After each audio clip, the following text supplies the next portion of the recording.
Have you heard the lie of you must be a self-sufficient Christian? There is no such thing as a self-sufficient Christian. We are all dependent on the mercies and the goodness of God.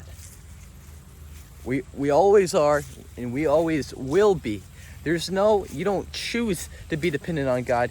You are dependent on God.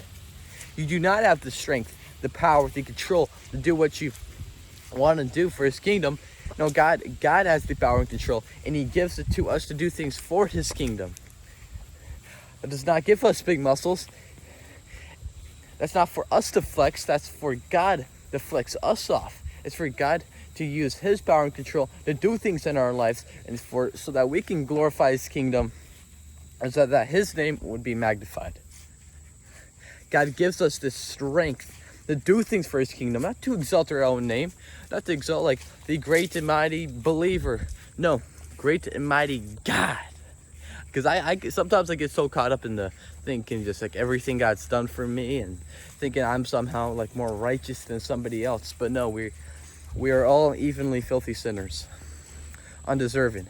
And I cannot be self-sufficient into sustaining myself and to giving myself the energy, the knowledge, the peace, the wisdom I need. Some people like being self-sufficient. Like, hey, I don't need anyone. When I want something, I get something. A lot of us don't like being dependent on God. We think it's a form of power or control, but it's the least control. It's the least form of power.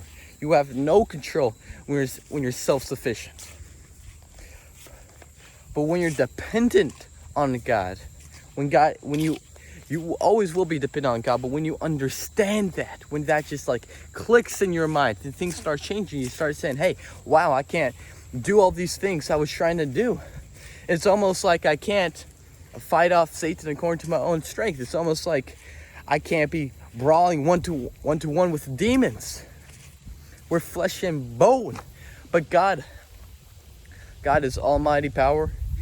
He's the creator, and he has the strength and the wisdom, and he has everything you need before you even ask.